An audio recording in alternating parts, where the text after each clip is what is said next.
여러분, 저는 하나님께 감사할 수많은 내용들 중에서 매일 눈을 뜰 때마다 하나님께 감사하는 것이 하나 있습니다. 그것은 하나님께서 제게 은혜와 자비와 긍휼을 베푸셔서 제 안에 믿음을 허락해 주셨다는 사실입니다. 예수님이 나의 모든 죄를 사해 주시고 구원하시기 위해서 내가 저주받고 달려 죽어야 할 그 십자가에 하나님이신 그분께서 온갖 모욕과 조롱과 그 고통을 참으시고 내 대신 그 십자가에 달려 죽으셨다는 그 사실을 믿어지게 해 주셨다는 것입니다. 믿어지게 해 주셨다. 지금도 여전히 나약하고 여전히 매일매일 죄로 인해 쓰러지고 넘어지는 제 자신을 바라볼 때면 솔직히 실망할 때도 많습니다. 그런 아무런 자격 없는 저 같은 아무짝에 쓸모없는 자에게 하나님께서 은혜를 베푸셔서 예수 그리스도에 대한 그 믿음을 허락하셨다는 사실, 그 사실에 저는 매일 하나님께 감사하지 않을 수 없습니다. 그 믿음은 하나님께서 제게 선물로 허락해 주신 것입니다. 내가 하나님께 뭐가 잘나서 하나님 보기에 제가 완벽해서 그런 것이 아니라 하나님이 제게 선물로 은혜로 값없이 허락해 주신 것입니다. 언젠가 때가 되면 우리 주님은 반드시 다시 오실 것이고 여러분 그때가 되면 분명 예수님을 믿지 않은 사람들은 심판을 면할 수 없을 것입니다. 그때는 후회해도 기회가 없다는 것이죠. 그리고 그 대가는 무섭도록 혹독할 것입니다. 그래서 저는 마음 한켠에는 늘 아직 예수님을 믿지 않는 그 믿음을 소유하지 못한 분들에 대한 안타까운 마음이 있습니다. 사실 그래서 오늘도 이 순간에도 하나님께 기도하는 마음으로 말씀을 선포합니다. 하나님, 제가 할 수 있는 일이 무엇이 있을까요? 그 마음으로 말씀을 선포하고 있다는 것이죠. 부족한 이정을 통해 선포되는 말씀을 통해 성령님께서 역사하여 주셔서 듣는 이들의 마음 가운데 그 말씀이 뿌려지고 심겨지고 믿음의 열매를 맺을 수 있도록 해달라고 그렇게 기도하는 마음으로 말씀을 선포하고 있습니다. 하나님께서 우리에게 은혜를 베풀어 주시기를 원합니다.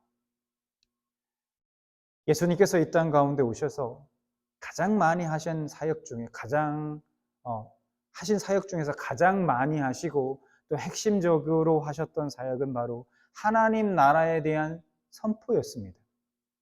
그래서 예수님의 흔적이 가장 많이 나와 있는 복음서의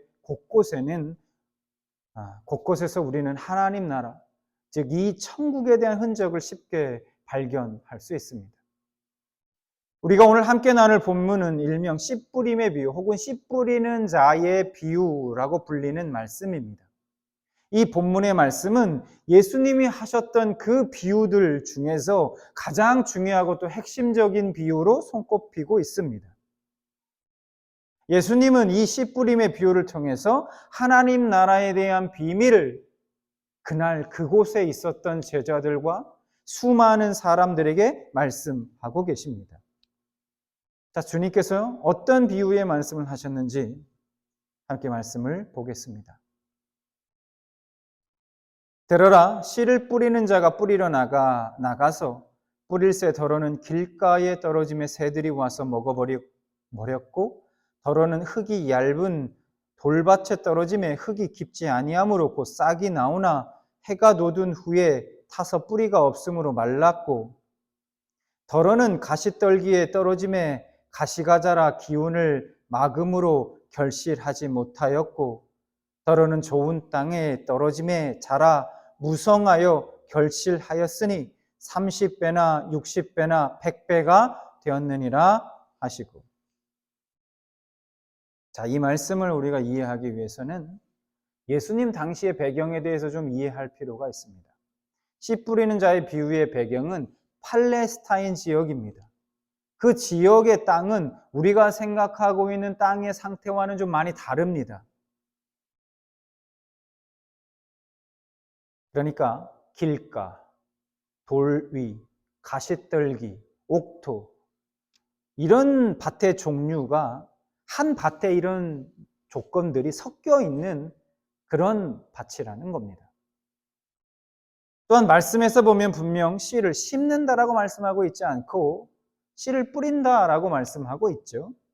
씨 뿌리기는 우리가 익숙한 땅에 씨앗을 심는 방식이 아니라 이렇게 씨를 흩어 뿌리는 것, 그것을 말하는 겁니다.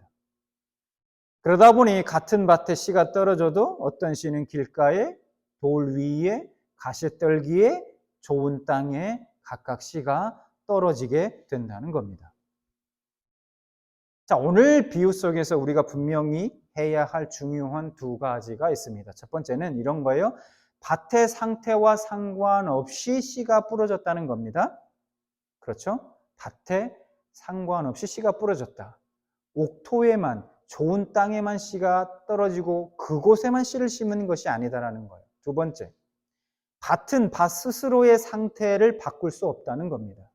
외부의 힘에서 뭐 밭을 갈아엎거나 뭐 이렇게 하지 않는 이상, 외부의 힘이 개입되지 않는 이상 밭은 밭 스스로의 그 상태를 바꿀 수 없다는 겁니다. 자, 그러므로 적어도 오늘 본문 말씀은 하나님의 말씀을 듣는 사람의 마음 자세에 대한 말씀은 분명히 아니라는 거예요. 복음을 받아들인 사람이 어떤 상태에서 혹은 어떤 태도를 취할 때 좋은 결실을 맺거나 맺지 못하거나 한다는 그런 말씀이 아니라는 겁니다. 오늘 예수님께서 비유로 말씀하신 후에 사실은 그 비유에 대해서 비유가 어떤 의미인지 어떤 뜻인지 친절하게 다 설명해 주셨습니다. 그래서 우리도 이 비유가 어떤 의미인지를 쉽게 알 수 있습니다. 그런데 오늘 말씀 속에서 가장 이해하기 어려운 난해한 말씀이 있어요. 어떤 말씀이냐? 우리가 함께 읽었던 말씀인데 바로 4장 11절과 12절 두 절 말씀입니다. 함께 볼까요? 어떤 말씀이냐? 이르시되 하나님 나라의 비밀을 너희에게는 주었으나 외인에게는 모든 것을 비유로 하나니 이는 그들로 보기는 보아도 알지 못하며 듣기는 들어도 깨닫지 못하게 하여 돌이켜 죄 사함을 얻지 못하게 하려 함이라 하시고. 자, 여러분 이 말씀을 보면 예수님께서 비유로 말씀하신 이유가 뭐라고 말씀하고 있냐면 사람들이 듣고 깨닫지 못하게 하기 위해서, 죄사함 받지 못하게 하기 위해서, 그래서 구원받지 못하게 하기 위해서라고 말씀하고 있어요. 비유로 말씀하신 이유가 죄를 깨닫지 못하게 하기 위해서랍니다. 여러분은 어떻게 생각하십니까? 우리가 알고 있는 예수님이 하신 말씀이 맞는가 이게? 일반적으로 이 말씀의 의미를 복음을 듣고 회개하지 않는 사람들, 그 사람들의 그 완고함에 대해서 심판하기 위해서 이런 말씀하신 것이다 이렇게 해석하기도 해요. 예수님께서 마음이 다쳐서 그 예수님이 하시는 말씀을, 복음을 받아들이지 않는 사람들에게 복음을 깨닫지 못하게 하기 위해서라는 거예요. 그렇게 해석하는 경우도 있습니다. 그러면 정말 예수님이 천국 복음을, 그 말씀을 알아듣지 못하게 하시려고 그러셨다는 말인가? 구원받지 못하게 하려고 그랬다? 예수님이 고의적으로, 의도적으로? 저로서는 선뜻 동의가 되지 않습니다. 예수님은 그동안 그러면 비유를 사용하신 이유가 정말 깨닫지 못하게 하기 위해서 사용하셨던가? 그러셨던 적이 있었는가? 자, 예를 들면 다른 마가복음의 말씀에는 이렇게 말씀하고 있어요. 예수님이. 볼까요? 마가복음 4장 33절. 자, 예수님께서 이렇게 말씀합니다. 예수께서 이러한 많은 비유로 그들이 알아들을 수 있는 대로 말씀을 가르치시되. 뭐라고요? 많은 비유로 말씀하신 이유가 알아듣게 하기 위해서 그랬다. 이렇게 말씀하고 있어요. 마태복음에는 어떻게 말씀하고 있는가? 마태복음 13장 34절 35절. 비유가 아니면 아무것도 말씀하지 아니하셨으니 창세부터 감추인 것들을 드러내리라 함을 이루려 하심이니라. 그러니까 예수님께서 비유로 하신 이유가, 비유로 자꾸 비유를 사용해서 그들을 가르치시고 복음을 선포하신 이유가 알아듣게 하려고, 쉽게 알아듣게 하기 위해서 그랬다는 거예요. 감추인 것들을 오히려 드러내기 위해서 예수님께서 비유로 말씀하신 것을 우리가 알 수 있습니다. 그러면 예수님은 왜 오늘 본문 말씀에는 다른 말씀들과는 정반대되는 말씀을 하셨냐는 겁니다. 왜? 이 부분이 사실 분분합니다. 해석들이. 왜 그렇게 하셨냐에 대해서. 좀 난해한 부분이 있긴 합니다.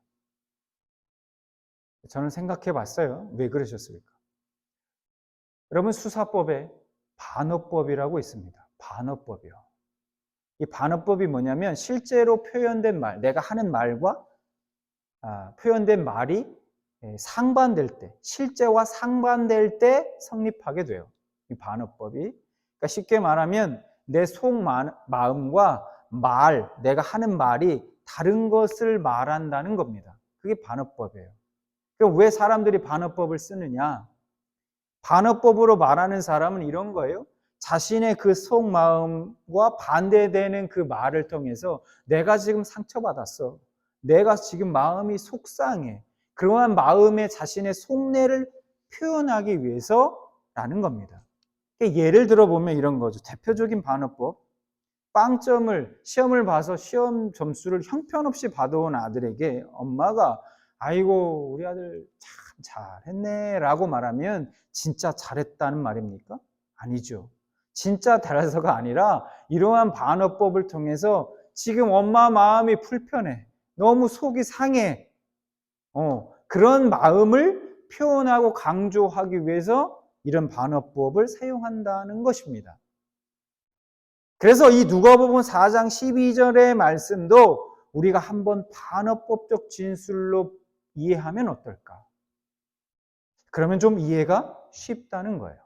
자, 12절, 오늘 본문 12절 말씀 다시 보면 예수님이 이렇게 말씀하세요. 이는 그들로 보기는 보아도 알지 못하며 듣기는 들어도 깨닫지 못하게 하여 돌이켜 죄사함을 얻지 못하게 하려 함이라 하시고, 예수님이 이렇게 말씀하신 거예요.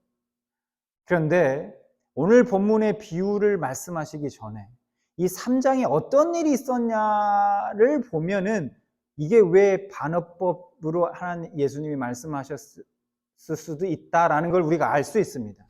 자, 3장을 보면 어떤 일이 있었냐면 예수님은 계속해서 사람들의 어떤 이 고집스러운 불신, 강한 반대에 부딪히게 됩니다. 자, 그래서 마가복음 3장 5절에 이렇게 말씀해요. 그들의 마음이 완악함을 탄식하사 노하심으로 그들을 둘러보시고 탄식하시고 노하셨다 이렇게 말씀하고 있어요. 예수님의 말씀을 받아들이기는 고사하고요. 사람들은 막 예수님이 귀신을 내쫓으려니까 야, 너 그 귀신의 힘을 힘입어서 귀신 쫓아낸 거지? 라고 또 예수님이 귀신 들렸다 그렇게 말합니다. 심지어 예수님의 친족들조차도 예수님이 저 미쳤다. 쟤 미친 것 같아. 라고 생각했습니다. 마가복음 3장 21절 22절 보면 예수의 친족들이 듣고 그를 붙들어 나오니 이는 그가 미쳤다 하밀러라. 22절. 예루살렘에서 내려온 서기관들은 그가 바알세불이 집혔다 하며 또 귀신의 왕을 힘입어 귀신을 쫓아낸다 하니 귀신 들렸다, 미쳤다, 막 이런 얘기들을 예수님께 하는 거예요. 여러분, 한번 생각해 보시기 바랍니다. 당시 예수님의 마음이 어떠셨을까요? 예수님은 자신의 그 불편한 속내, 그 심기를 반어법적 표현을 통해서 지금 나타내신 것은 아닐까? 예수님께서 심적으로 깊은 상처를 받았다라는 사실이 이 반어법적 진술을 통해서 분명히 드러나고 있다는 겁니다. 자, 그런데 여러분 중요한 것은 한 가지 놀라운 사실이 있다는 거예요. 그것은 지금 이런 상황에서도 복음의 씨는 계속해서 뿌려지고 있었다는 겁니다. 그 순간에도 예수님은 하나님의 나라에 대한 말씀을 계속해서 선포하고 계셨습니다. 오늘 본문 말씀 2절에 이렇게 말씀합니다. 이에 예수께서 여러 가지 비유로 가르치시니, 그 가르치시는 중에 그들에게 이르시되, 여러 가지 비유를 통해서 계속해서 예수님은 가르치고 있었어요. 그곳에 있었던 수많은 무리들에게. 예수님은 계속해서 그들이 알아들을 수 있도록 감추인 것들을 드러내기 위해서 여러 가지 비유를 사용하셔가지고 천국 복음을 가르치고 선포하고 계셨다는 겁니다. 그러나 사람들은 알아듣지 못했습니다. 관심이 없었어요. 그러니까 이런 거죠. 알아듣지 못함에도 불구하고 사람들의 철저한 외면과 거센 반대와 조롱 속에서도 지금 하나님의 은혜가 마치 해프게 낭비되듯이 모든 사람에게 골고루 넉넉하게 풍성하게 주어지고 있었다는 겁니다. 그때 그 현장에서. 그런데 여러분, 우리가 조금만 생각해 보면 당시 그곳에 있었던 사람들은 알지 못했지만, 깨닫지 못했지만 그 순간 예수님이 선포하신 말씀보다 더 큰 하나님의 은혜가 이미 그곳에 주어졌다는 겁니다. 그게 뭘까요? 그것은 바로 그 말씀을 선포하고 계신 그 예수님 자신이었다는 것입니다. 하나님이신 그분이 바로 이 땅에 오셔서 그들과 함께하고 있다는 그 사실 자체였다는 거예요. 그 예수님께서 사랑하는 그 죄인들을 살리시기 위해서 애끓는 마음으로, 그 심정으로 정말 간절하게 천국 복음을 그곳에서 선포하셨다는 겁니다. 그러나 그렇게 주어진 생명의 말씀을 길가에 뿌려진 경우처럼 어떤 사람들은 흘려듣고 무시합니다. 마가복음 4장 15절. 말씀이 길가에 뿌려졌다는 것은 이들을 가리킴이니 곧 말씀을 들었을 때에 사탄이 즉시 와서 그들에게 뿌려진 말씀을 빼앗는 것이요. 또 어떤 사람은 돌밭에 뿌려진 경우처럼 처음에는 좋아하면서 받지만 그 말씀 때문에 곤란한 일이 생기고 힘든 일이 생기고 고난이 생기면 곧 포기해버립니다. 16절, 17절. 또 이와 같이 돌밭에 뿌려졌다는 것은 이들을 가리킴이니 곧 말씀을 들을 때 즉시 기쁨으로 받으나 그 속에 뿌리가 없어 잠깐 견디다가 말씀으로 인하여 환난이나 박해나 일어나는 때에는 곧 넘어지는 자예요. 그리고 어떤 사람은 가시떨기에 뿌려진 경우처럼 말씀을 받았지만 자기에게는 신경 쓸 더 중요한 세상 일들이 많아 그 말씀과는 상관없는 삶을 살게 됩니다. 18절, 19절. 또 어떤 이는 가시떨기에 뿌려진 자니 이들은 말씀을 듣기는 하되 세상의 염려와 재물의 유혹과 기타 욕심이 들어와 말씀을 막아 결실하지 못하게 되는 자예요. 일부 사람에게만 좋은 땅에 뿌려진 경우처럼 그 말씀의 씨가 열매를 맺는다고 말씀하십니다. 20절. 좋은 땅에 뿌려졌다는 것은 곧 말씀을 듣고 받아 30배나 60배나 100배의 결실을 하는 자니라. 예수님의 복음 선포는 사람들을 그들의 죄로부터 구원하기 위해서 위한 은혜로운 선포였지만 어쩔 수 없이 그것을 듣는 사람 중에 믿는 사람과 믿지 않는 사람으로 갈라놓게 됩니다. 그렇기 때문에 천국 복음은 어떤 사람에게는 구원의 기회가 되지만 그것을 거부하는 사람에게는 자신을 심판하는 사건이 되는 것입니다. 그래서 예수님은 이 천국 비밀, 이 천국 복음의 비밀이 누구에게 허락된 것이 아니라고 말씀합니다. 11절. 이르시되 하나님 나라의 비밀을 너희에게는 주었으나 외인에게는 모든 것을 비유로 하나니. 여러분, 이 11절 말씀에서 너희는 누구일까요? 너희에게는 주었으나 할 때 이 너희는 제자들을 말합니다. 그러니까 제자들에게는 천국 비밀이 주어졌다는 거예요. 그러면 예수님과 함께한 제자들은 예수님이 하신 그 비유의 말씀을 다 알아들었을까요?